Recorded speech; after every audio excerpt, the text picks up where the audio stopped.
Hi everyone, welcome back to my channel. BEd first year के student, be alert, जल्दी जल्दी आप लोग आ जाओ वीडियो देखने।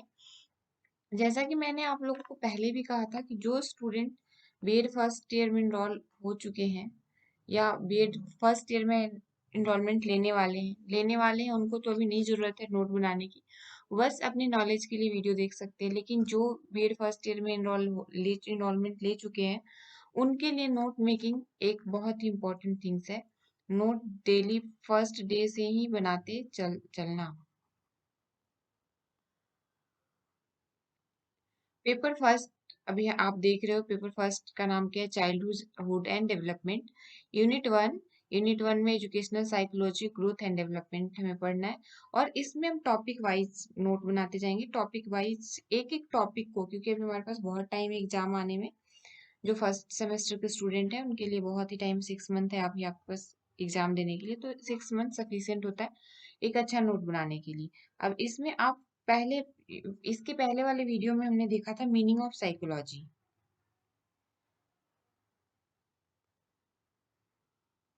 Meaning of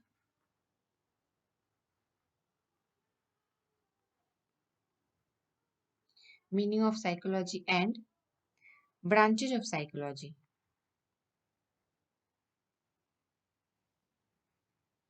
branches of psychology.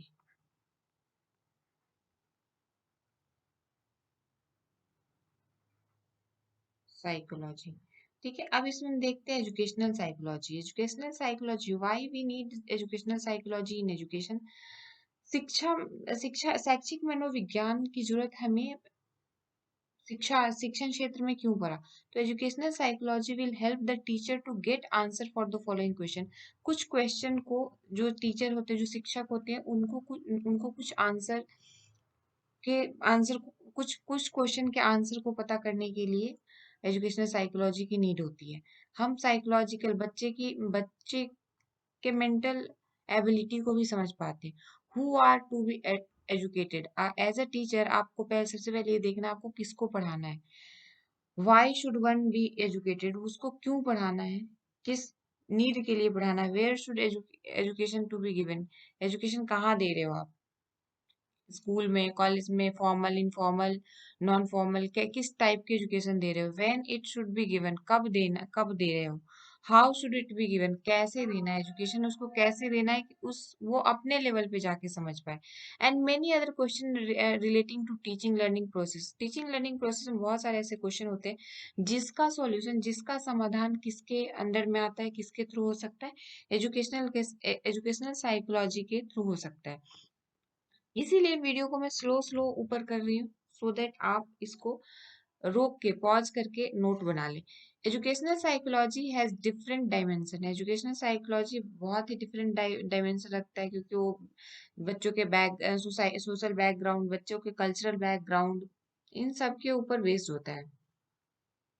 It deals with the characteristic of student, teaching learning context, method of teaching learning strategy, mentality of the student, mental hygiene and other aspect of education.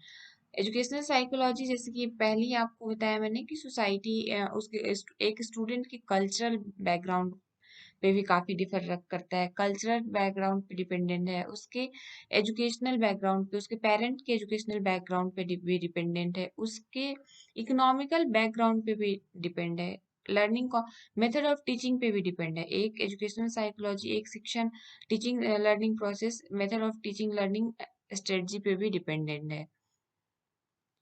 Teacher is responsible for development of student in all three dimensions of human behavior, mainly cognitive, affective and psychomotor. इन तीनों human behaviour में changes लाने के लिए सबसे ज्यादा जिम्मेदार कौन होता है, रिस्पॉन्सिबल कौन होता है, टीचर होता है।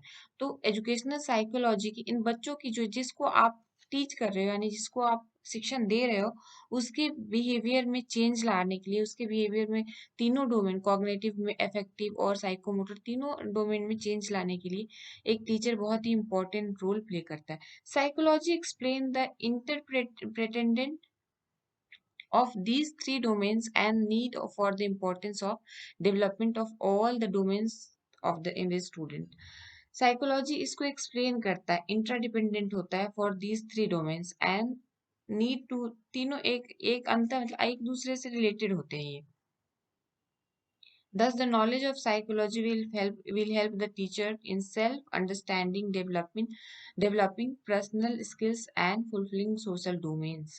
इसीलिए साइकोलॉजी नीड होता है कि टीचर अपने आप को समझ सके, टीचर बच्चों के बिहेवियर को समझ सके और टीचर अपने आसपास के कल्चर को समझ सके और अपने स्किल्स को उसके बच्चों के नीड की अकॉर्डिंग इक्विप कर सके।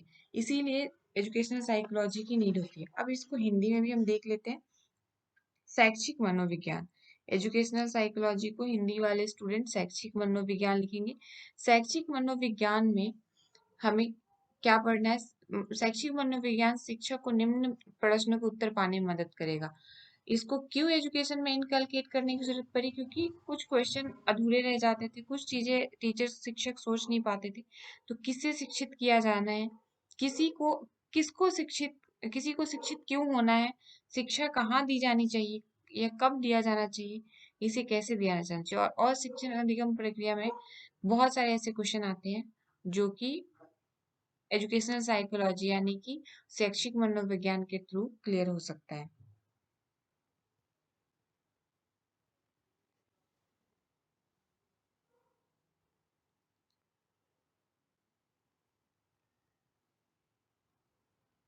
शिक्षा मनोविज्ञान के विभिन्न आयाम हैं। यह छात्रों की विशेषताओं, शिक्षण सीखने के संदर्भ, शिक्षण सीखने की रणनीतियों के तरीकों को, छात्रों की मानसिकता, मानसिक स्वच्छता और शिक्षा के अन्य पहलुओं से संबंधित है।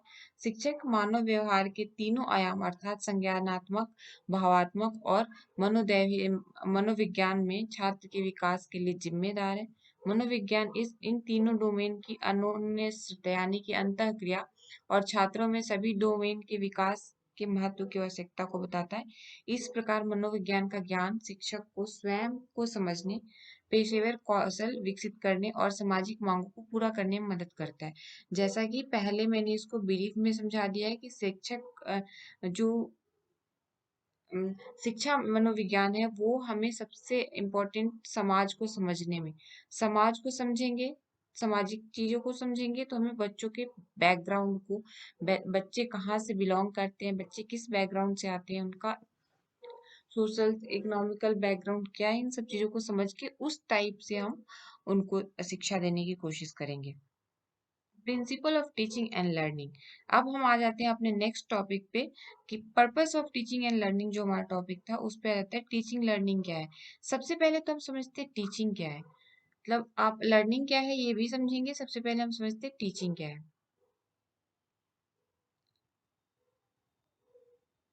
तो टीचिंग इसको बहुत ही ब्रीफ में, कई बार सिर्फ टीचिंग लर्निंग पे ही क्वेश्चन पूछता है बीएड में। बीएड के क्वेश्चन बैंक से भी हम क्वेश्चन करेंगे अपने इस टीचिंग लर्निंग प्रोसेस में।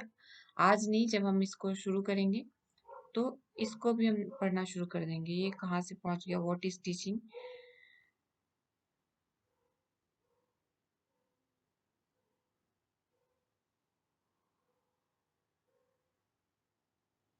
या राइट नाउ ओके हो गया टीचिंग। मेरा क्वेश्चन था व्हाट इज टीचिंग।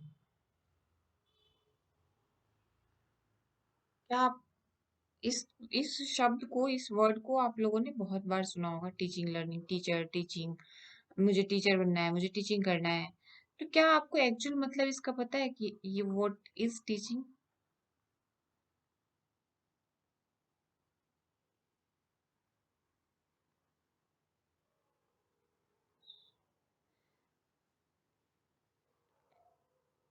टीचिंग क्या है, शिक्षण क्या है, इसको कोई आप में से कोई बता सकता है कि शिक्षण क्या है? मैं ये मान के चलती हूँ कि आप बिगनर हो, आप बिल्कुल ही, आपको बस एक पर्सपेक्टिव पता है कि टीचर बनना है। तो टीचिंग क्या है? वी कैन से टीचिंग एक प्रक्रिया है जिसमें कि हम छात्रों को इंगेज रखते हैं, उसके नॉलेज को, उसके एप्लीकेशन को, उसके कॉन्सेप्ट क्लियरिटी को क्लियर करते हैं। तो और शिक्षा टीचिंग जो है एक थ्री डायमेंशनल है, यानी इसमें तीन लोगों की इन्वॉल्वमेंट है, टीचर, स्टूडेंट और तीसरा कौन है?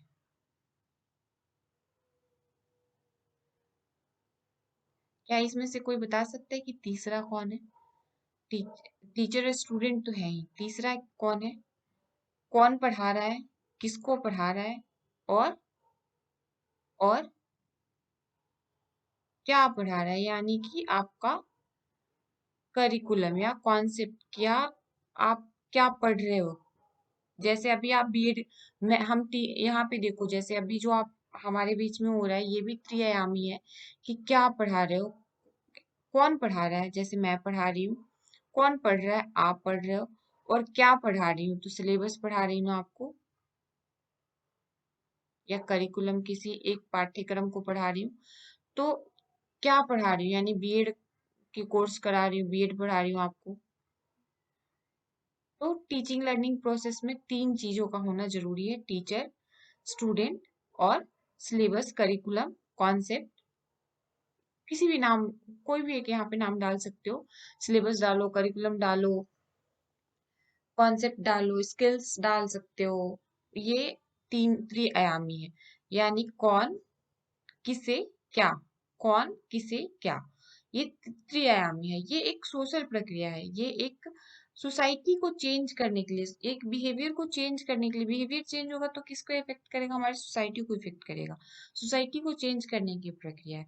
और ये एक जटिल प्रक्रिया है, ऐसा नहीं है बिना, मतलब एक ये वन वे नहीं है कि मैं सिर्फ पढ़ा बोलती गई और आपको समझ आया नहीं आया और टीचिंग कंप्लीट हो गया, नहीं। शिक्षण कंप्लीट जब माना जाएगा जब मैंने या जब टीचर ने कुछ पढ़ाया और सामने वाले को समझ आया और समझ के उसने अपनी बिहेवियर में चेंज किया, तब जाके टीचिंग, तब जाके शिक्षण वो जगह को कंप्लीट करेगा कि हाँ शिक्षण पूरा हुआ। अब एक इंट्रोडक्शन देख लेते हैं। Principle introduction, effective teaching is based on the collection of collection of principles that can be used to guide instructional planning. We know, we form the science of how people learn that the principle can be applicable for all students regardless of their preferred learning style and for all content. Careful consideration of these principles can help create a learning environment that promotes student achievement. ये एक introduction सिर्फ teaching का है, but अगर आप simple way में कहना चाहो कि व्हाट इज टीचिंग, तो we can define teaching as engagement with the learners to enable their understanding and application of knowledge, content and processes. It's include design of content, solutions, delivery of content, assessment, teacher बच्चों की आप assessment करोगे ना, ये भी शिक्षण teaching learning का ही एक प्रोसेस है। एंड रिफ्लेक्शन, कि आपने सीखा, आपने आपके बिहेवियर में मॉडिफाई हुआ, आपने सीखा तो उसको रिफ्लेक्ट भी कर रहे हो आप, तब जाके टीचिंग का काम कंप्लीट होता है। इसको हिंदी में भी देख लेते हैं।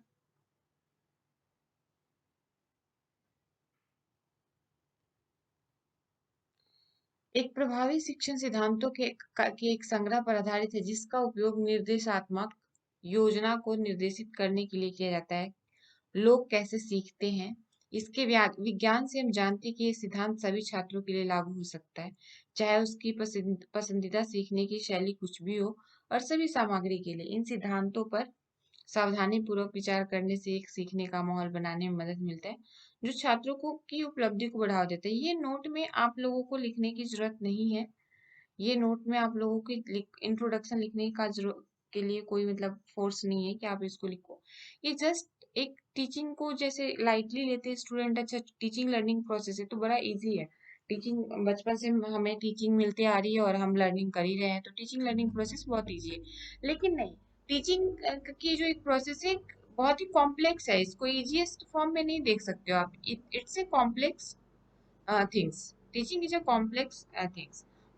टीचिंग लर्निंग प्रोसेस में हमें क्या क्या पढ़ना, what is teaching, what is learning, nature and characteristic of learning, relationship between teaching and learning, इसमें हमें क्या क्या पढ़ना है। नोट में जरूर ऐसे ही लिखना, सो दैट अगर आप अपनी नोटबुक को खोलते हो तो आपको ये चीजें दिखेगी, हाँ मैंने ये चीजें इसमें लिख रखा है। फर्स्ट पेज पे अगर आप ऐसे लिख लेते हो, एक बुलेट्स डाल के लिख लेते हो, तो आपको पता चलेगा आगे कि आपको क्या क्या लिखना है, कैसे लिखना है, क्या क्या पढ़ना है। कभी भी अपना नोट ओपन करो, नोट्स को खोलोगे तो आपको पता चल जाएगा। Components of teaching and learning process, important aspect, curriculum and conclusion. तो टीचिंग एंड लर्निंग क्या है, इसको देखते हैं एक बार।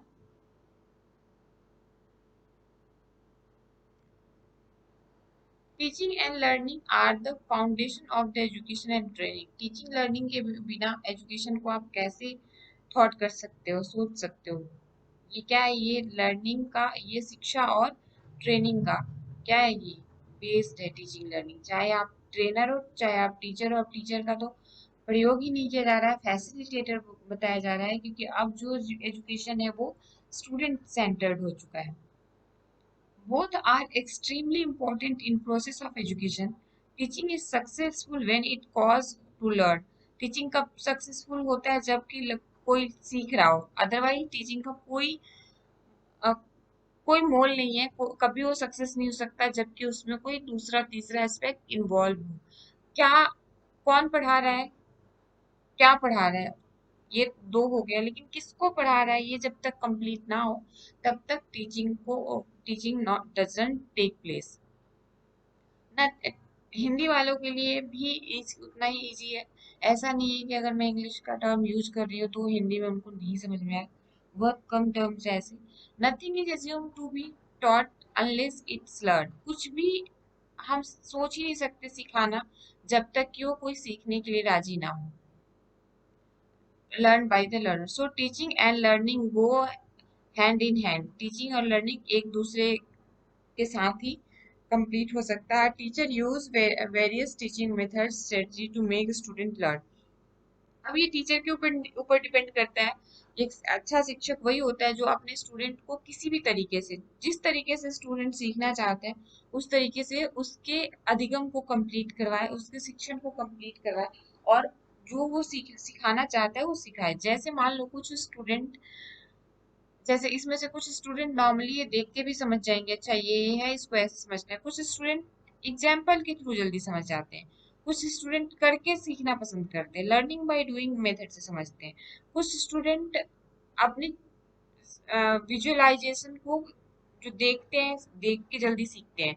तो ये टीचर के ऊपर डिपेंड करता है कि वो अपने स्टूडेंट को कैसे सिखा रहा है, किस तरीके से सिखा रहा है।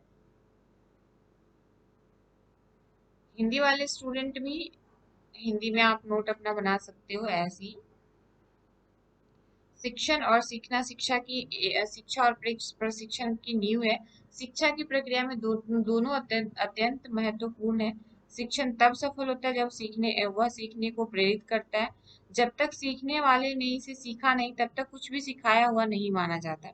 इसलिए शिक्षण और सीखना यानी टीचिंग, शिक्षण और सीखना साथ साथ चलते हैं। ये एक शिक्षक छात्रों को सिखाने के लिए विभिन्न शिक्षण विधियों और रणनीतियों को उपयोग करता है। आप टीचर बनोगे, आपको खुद ही पता चल जाएगा कितने पापड़ बेलने पड़ते हैं बच्चों को उस कॉन्सेप्ट को समझाने के लिए। व्हाट इज टीचिंग, ये पहले भी हमने बातें कर रखी है, लेकिन यहाँ रिटन फॉर्म में। Teaching is an essential part of the educational environment. Education is the possible only through the process of teaching. It can be formal और इनफॉर्मल।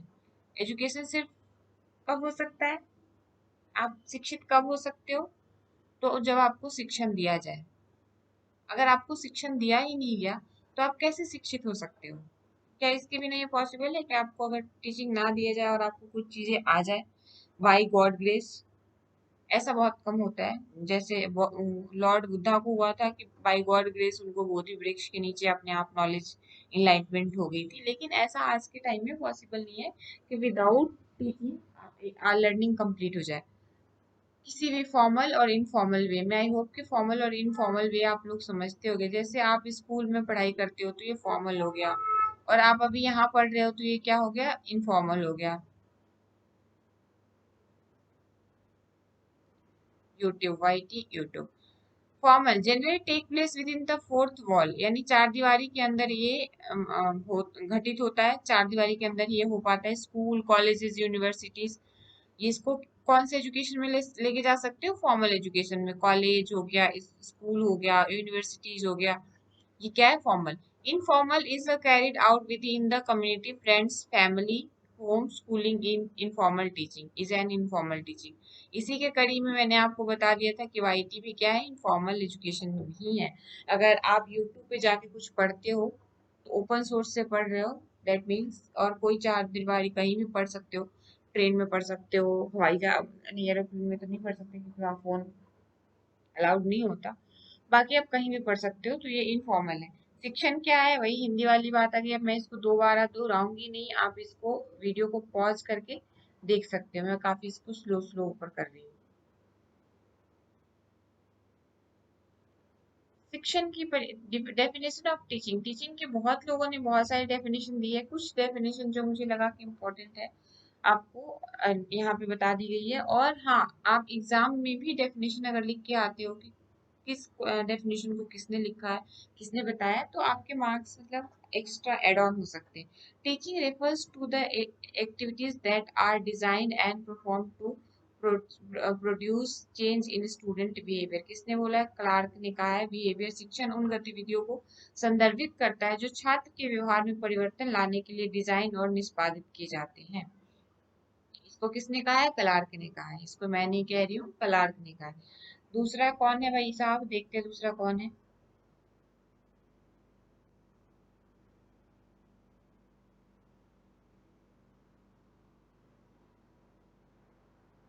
Ned A Flanders. दूसरे जो है नेड ए फ्लैंडर्स।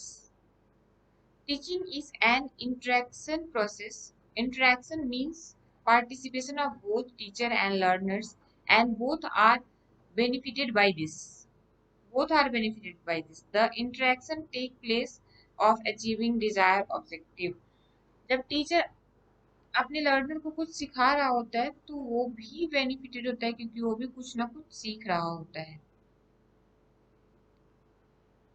तो ये two way process, मैंने पहले शुरू में ही कहा था, ये वन वे प्रोसेस नहीं है, ये टू वे प्रोसेस है। शिक्षण एक अंतःक्रियात्मक प्रक्रिया है। अंतःक्रिया का अर्थ है शिक्षण और शिक्षक और शिक्षार्थी दोनों की भागीदारी, और इसमें दोनों को लाभ होता है। अंतः को आप परस्पर कह सकते हो। अंतः क्रिया अगर समझ में, मतलब एक दूसरे से को रिलेटेड है, इंटर रिलेटेड है। वांछित उद्देश्य को प्राप्त करने के लिए बातचीत होती है।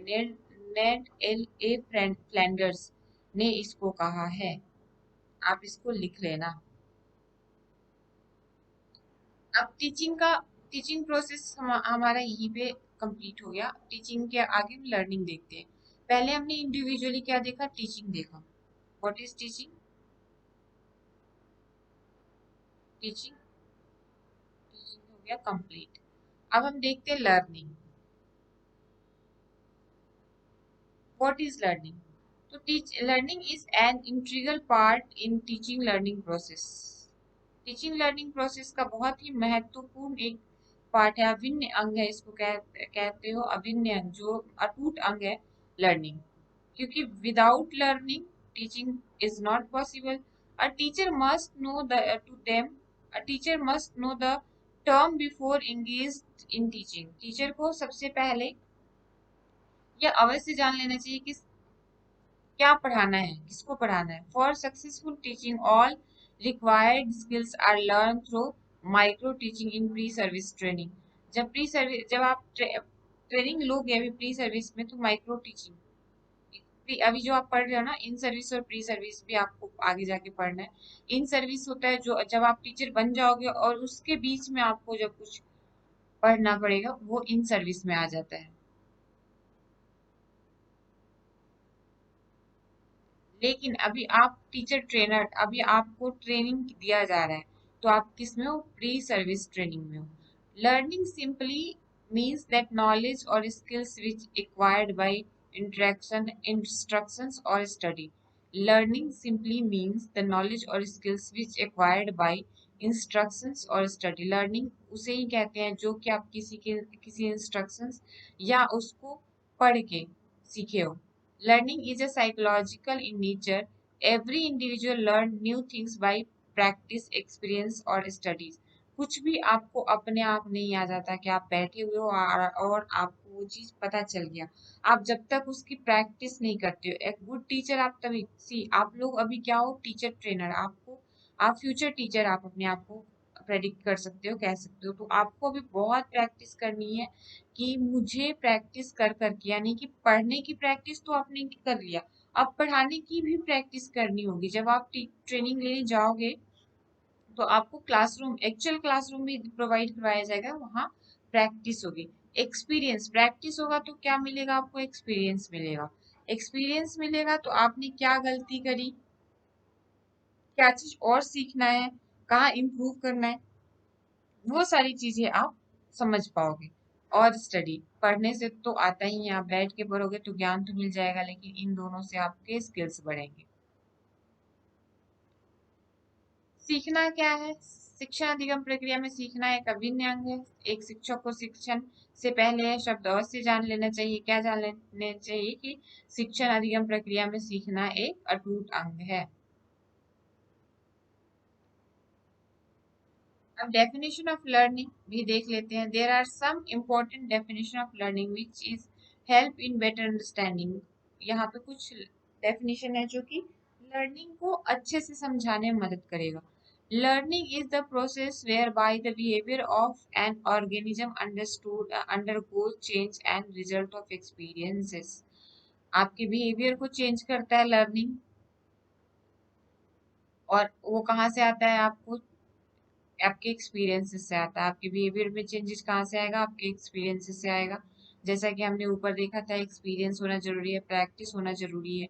Learning is a way through which human beings acquire new skills, knowledge, attitude and values. Learning के विदाउट लर्निंग आपको नए स्किल्स नहीं पता चलेंगे, आपको नॉलेज नहीं आएगी, आपके एटीट्यूड में कोई चेंजेस नहीं आएगा, और आप के अंदर कोई एथिक्स, कोई वैल्यूज भी नहीं आएंगे। Learning is relatively a permanent change in capacity of performance which is acquired through experiences। Learning आपके बिहेवियर को मॉडिफाई करता है, आपके बिहेवियर को परमानेंट चेंज करता है, आपकी परफॉर्मेंस को बढ़ाता है, आपकी परफॉर्मेंस को चेंज करता है, और ये एक्सपीरियंस से आता है। इसको आप एक्सपीरियंस से गेन कर सकते हो। सीखने की परिभाषा यानी अगेन हिंदी में भी है। वीडियो को पॉज करके लिखना जरूर, अपने नोटबुक में नोट जरूर बनाना, क्योंकि नोट्स बनाने के बाद आपको बार बार वीडियोस देखने नहीं जाने पड़ेंगे। आपके पास खुद अपने लैंग्वेज में, अपने शब्दों में आपकी खुद की अपनी अंडरस्टैंडिंग होगी। अपने शब्दों में क्या होगी, आपकी खुद की अपनी अंडरस्टैंडिंग होगी। तो आप नोट जरूर बनाना।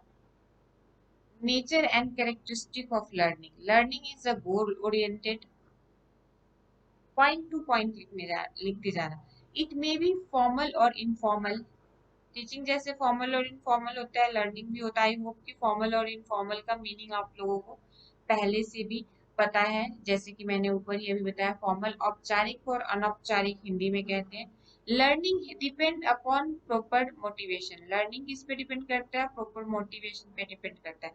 अब मोटिवेशन का मतलब क्या होता है, आप मोटिवेशन का मतलब होता है कि आपके पास एक एम है, आपके पास एक उद्देश्य है। कि अब जैसे आप बीएड कर रहे हैं तो आपका एम क्या है, टीचर बनना। आपका उद्देश्य क्या है, एम क्या है, टीचर बनना। क्यों बनना, मोटिवेशन इसके पीछे क्या है, आप सोसाइटी को चेंज करना चाहते हो, सोशल चेंजेस, सोशल चेंज करना चाहते, सोसाइटी को चेंज करना चाहते हो। उसके आगे क्या है, आप अपनी लाइफ को भी सेट करना चाहते हो, लाइफ को सेट करना चाहते हो, अच्छी जॉब चाहते हो, जॉब सिक्योरिटी चाहते हो। तो ये क्या है, learning depends upon proper motivation. अब आप बहुत अच्छे से कब पढ़ोगे, जब आप इन आपके पास ये क्लियर हो।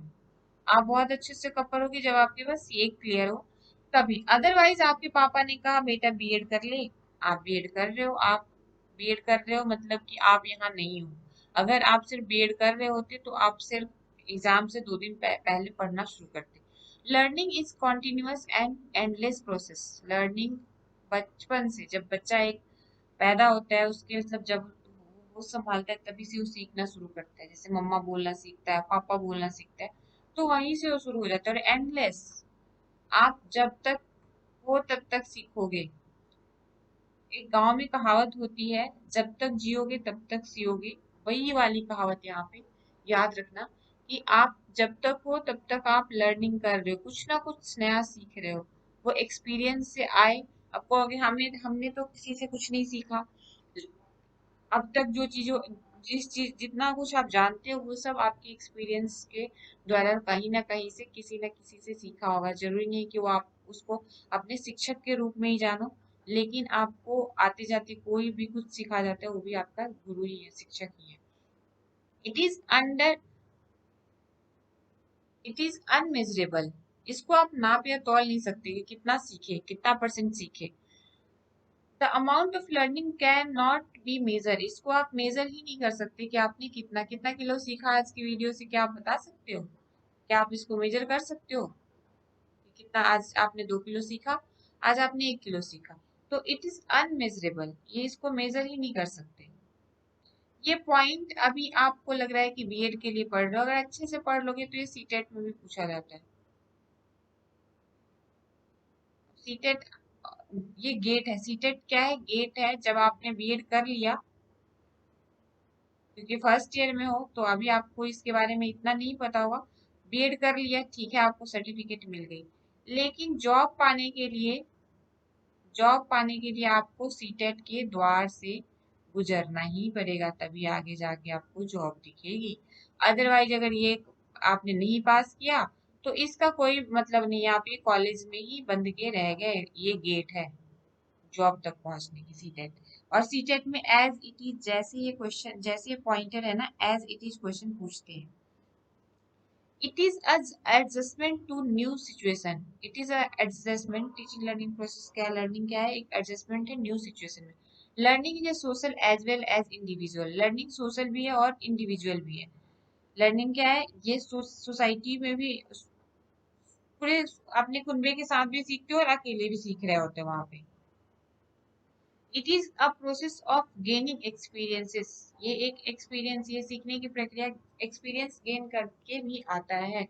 जैसे हमारे दादा नाना चाचा जो बहुत एज्ड हैं, उनको वो किसी टीचर के पास नहीं जाते, फिर भी उनके पास बहुत सारी नॉलेज होती है। वो कहाँ से उन्होंने लिया हुआ है? वही अपने एक्सपीरियंसेस से लेते हैं।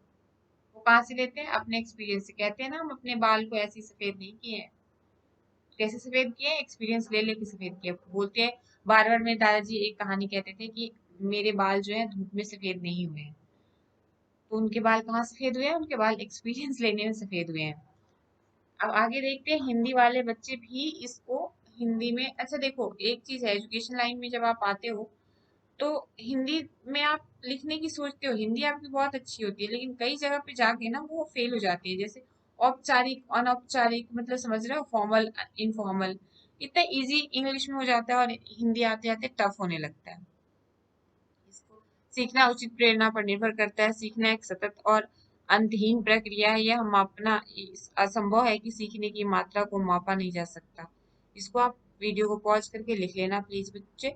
Relationship between teaching and learning. Teaching, I हो मुझे पता है ये वीडियो कुछ लंबा जा रहा है, इसीलिए आज हम इतना ही रखते हैं, क्योंकि बच्चे बोर हो जाएंगे एक साथ इतना देखने में। बाकी के कंटेंट को नेक्स्ट वीडियो में पढ़ेंगे। होप कि आप लोगों को ये इतना एफर्ट्स मेरे आप लोगों को समझ में आया। जैसे मैंने बताया, टीचिंग लर्निंग एक दूसरे, टीचर और लर्नर एक दूसरे के पूरक हैं और एक दूसरे को सीखते और सिखाते हैं। वैसे मैं भी आप लोगों से बहुत कुछ सीखूंगी और आप लोग मुझे प्लीज